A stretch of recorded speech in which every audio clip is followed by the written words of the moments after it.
그러니까 이제 이렇게 괴멸적인 방공망 붕괴가 이루어졌다고 생각이 되겠습니다. 그러니까 이거 굉장히 자충수가 될 수 있죠. 중러가 이란을 좀 도울 가능성은 상대적으로 좀 적고, 다만 이제 잘못하면 외톨이가 될 가능성이 있다. B2 폭격기가 다른 비행기들하고 틀린 점이 몇 가지가 있어요.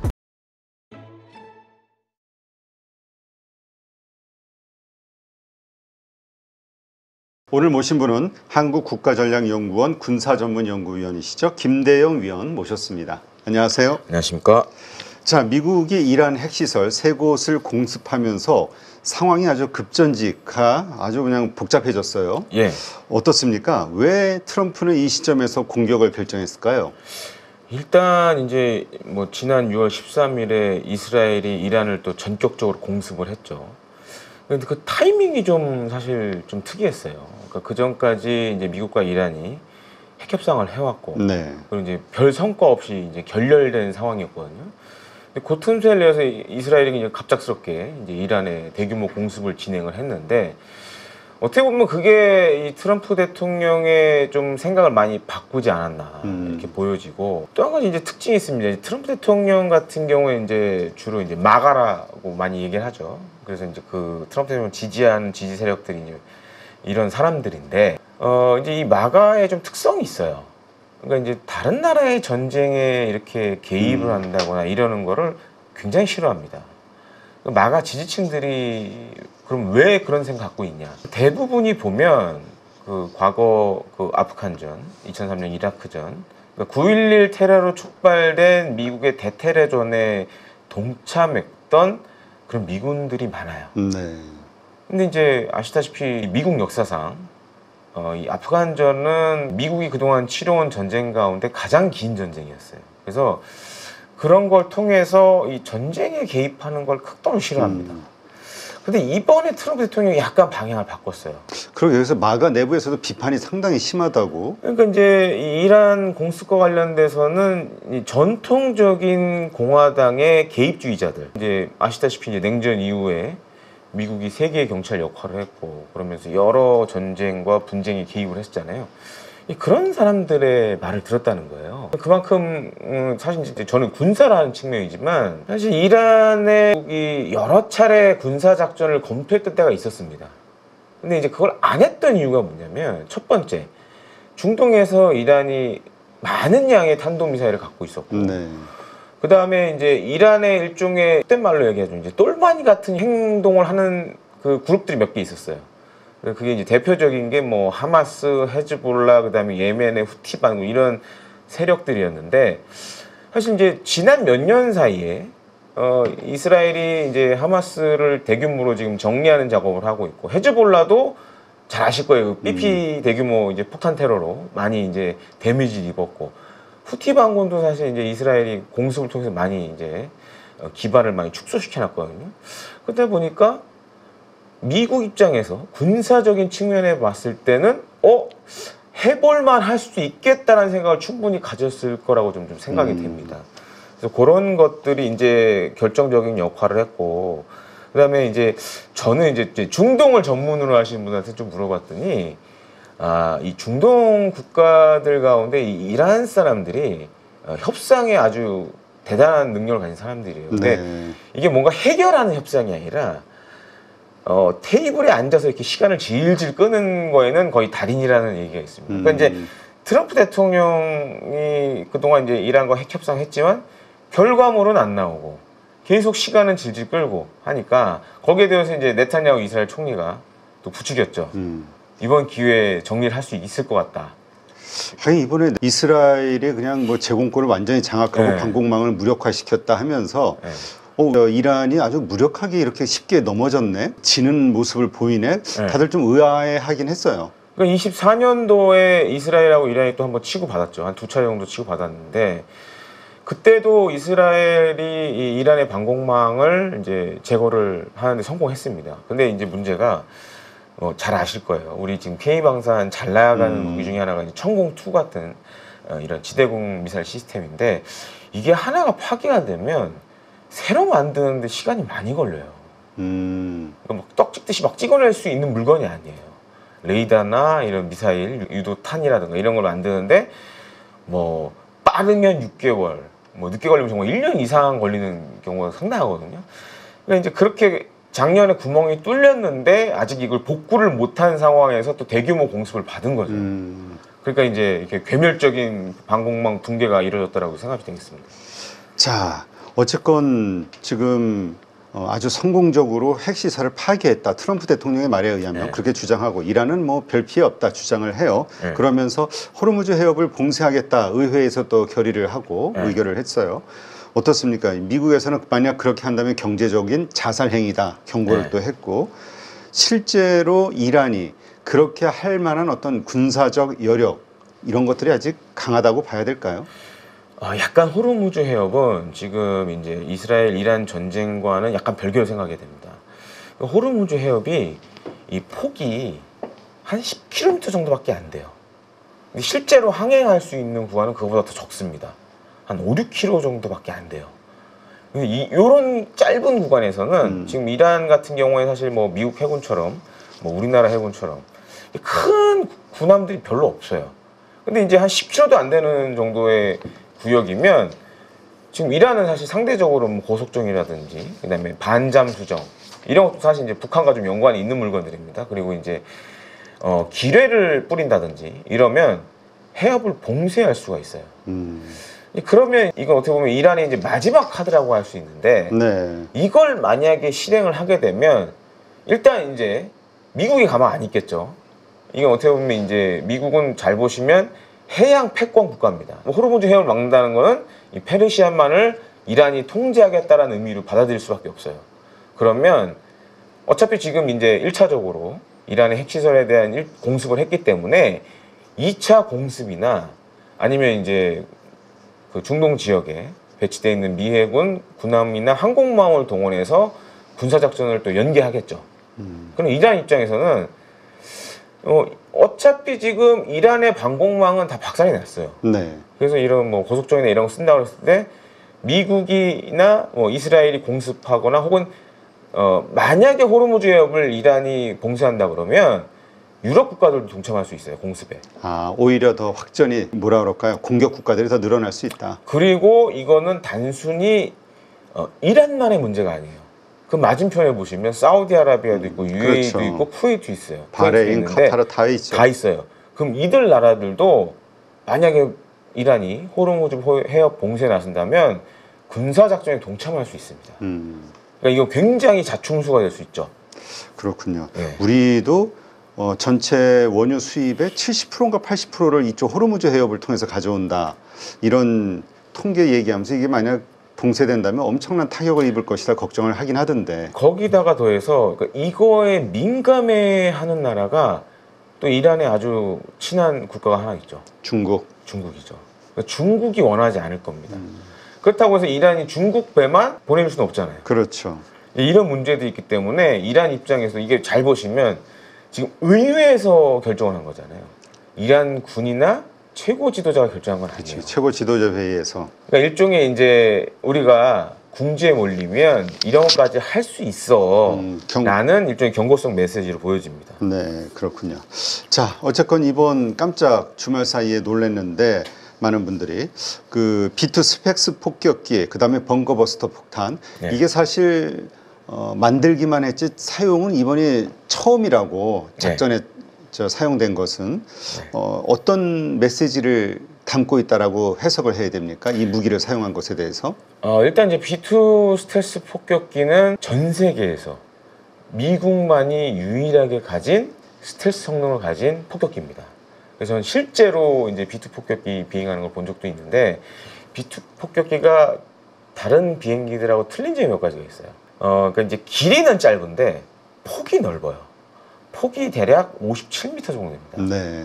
그러면 57m, 제가 이제 57m라고 설명드리면 이해가 잘 안 되셔서 비유를 드자면 대략 아파트 한 10층 정도 되는 높이라고 보시면 돼요. 그러니까 엄청 큰 거죠. 근데 레이더상에는 이 큰 비행기가 새처럼 보여요. 아, 그래요? 네, 그러니까 레이더에는 거의 안 잡힌다라고 봐야 돼요.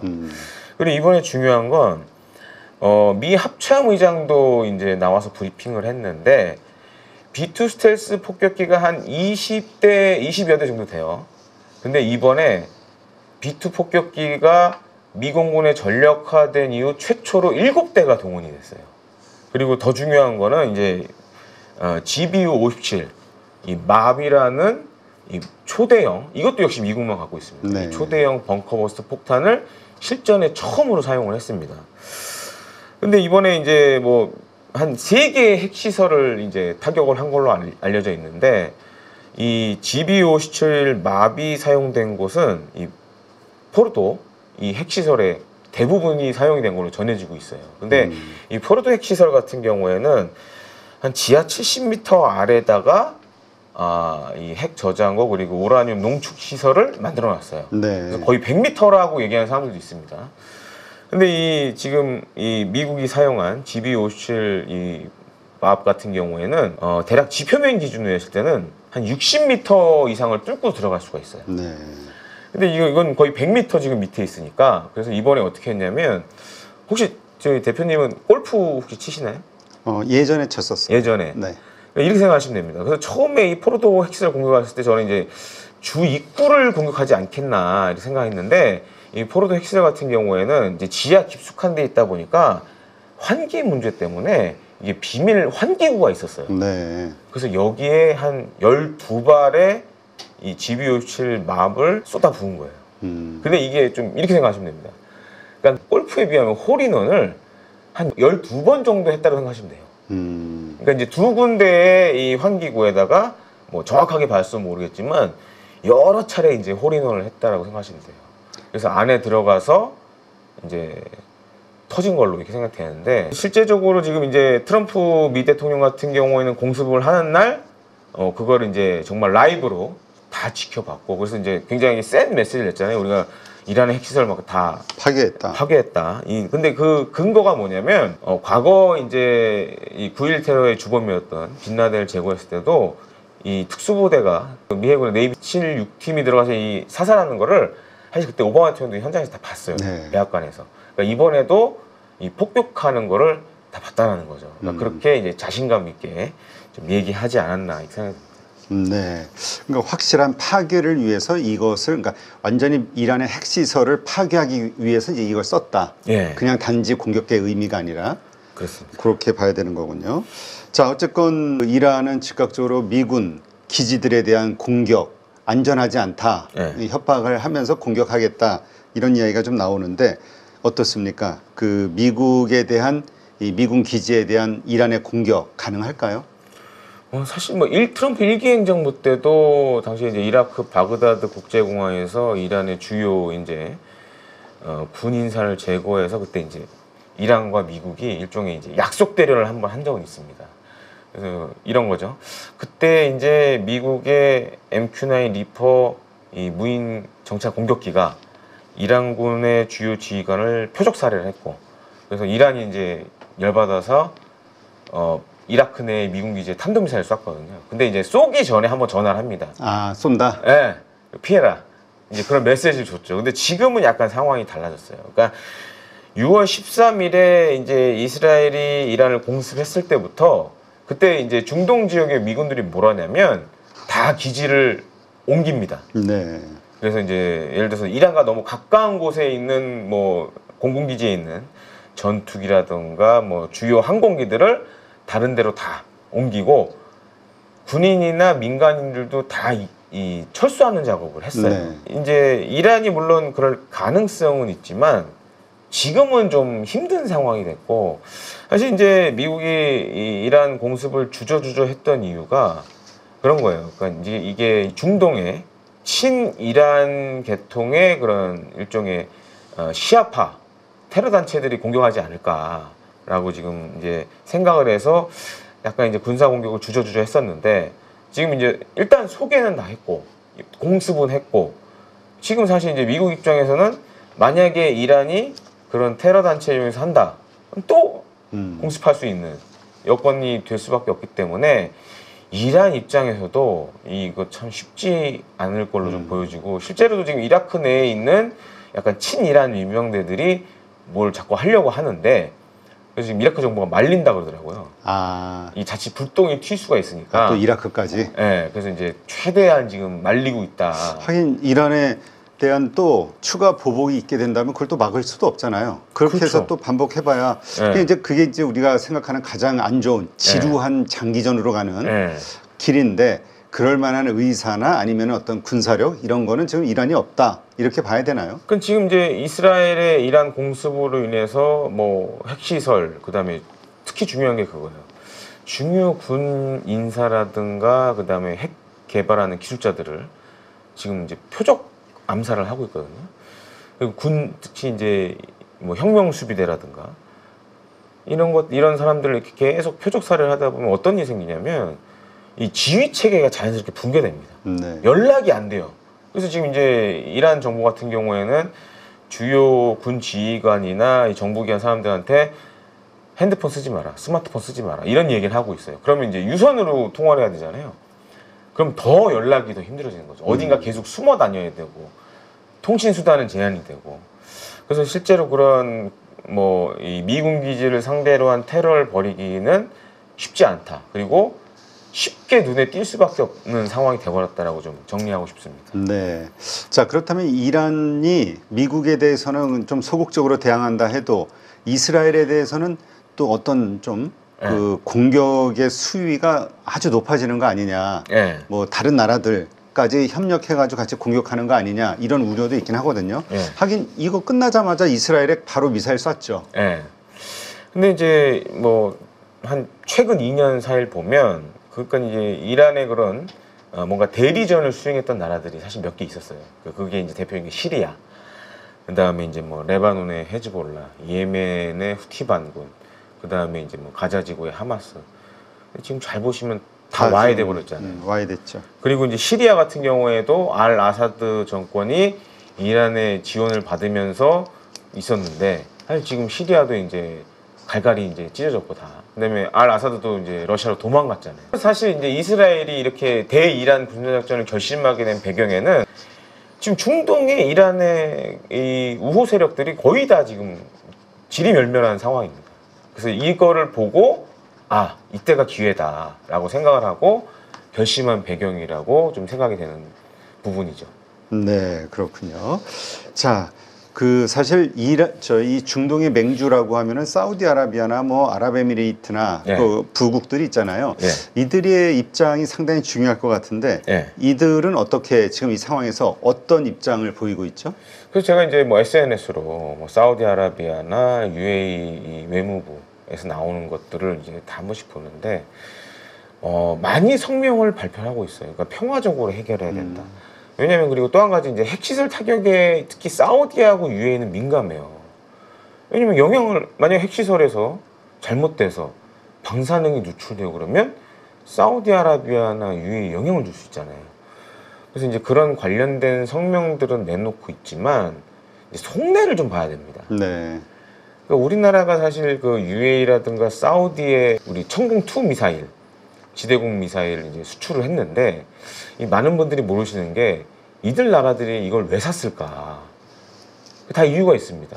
그러니까 이란이 워낙 탄도미사일을 많이 갖고 있기 때문에 네. 사실은 이란의 탄도미사일에 대비하기 위해서 우리나라의 천궁2 미사일을 산 거예요. 아, 그렇다면 오히려 사우디는 이란을 경계하고 있었다. 그러니까 UAE도 그렇고 사우디도 그렇고 가상 제1의 적이 이란이에요. 네. 그래서 이제 뭐 물론 겉으로는 지금 이제 뭐 이렇게 좋아하진 않지만 속으로는 웃고 있는 상황이다. 그러니까 이게 잘 보시면 지금 그 사우디아라비아의 빈살만하고 트럼프 대통령하고 몇 개월 전이었어요. 이제 사우디에서 뭐 인공지능 관련된 컨퍼런스도 했잖아요. 만약에 이란이 지금 이제 군사적으로 엄청난 데미지를 받고 있기 때문에 저렇게 되면 중동에서 영향력이 줄 수밖에 없어요. 그리고 이제 중동 내에 이란의 우호 세력들이 지금 다 지리멸멸한 상황이기 때문에 상대적으로 향후 사우디가 중동의 이런 영향력이 더 커질 가능성이 굉장히 높습니다. 네. 그런 측면에서는 뭐 사우디나 UAE나 이번 상황이 이제 겉으로 표현은 못하지만 속으로는 웃을 수밖에 없는 상황이라는 거죠. 네. 자, 그렇다면 이란 그동안 사실 그 중국과 러시아가 배후에서 많이 지원을 해줬었잖아요. 예. 이들의 입장은 어떻습니까? 이들이 만약 개입하기 시작하면 진짜 세계대전으로 가는 그 과정일 수도 있다 걱정하는 분들도 있던데요. 일단 러시아는 지금 우크라이나 전쟁에 이제 늪에 빠져서 헤어나오질 못하고 있고 중국은 지리적으로 너무 멀죠. 네. 그래서 그리고 이제 지금 만약에 이란이 호르무즈 해협 봉쇄라는 카드를 들고 나와버리면 중국도 이란 도와줄 수가 없어요. 그래서 그런 측면에서 굉장히 이란이 지금 외로운 상황이 된 거죠. 네. 그래서 이제 중러가 이란을 좀 도울 가능성은 상대적으로 좀 적고, 다만 이제 잘못하면 외톨이가 될 가능성이 있다. 그래서 갑자기 이란 외무부 장관이 지금 이제 모스크바로 달려갔거든요. 네. 근데 뭐 푸틴이라고 해서 지금 어떻게 뭐 도움을 줄 수 있는 상황은 아니에요. 반대로 이란은 사실 지금 러시아에 많은 도움을 줬죠. 예를 들어서 뭐 자폭 드론 같은 것도 제공을 해준 바가 있고, 그 북한하고 함께 어떻게 보면 이제 러시아의 우크라이나 전쟁을 많이 지원했는데, 근데 지금 뭐 러시아 입장에서도 지금 본인들의 상황이 더 다급하니까 그렇게 이란을 적극적으로 도울지는 좀 미지수인 상황입니다. 네.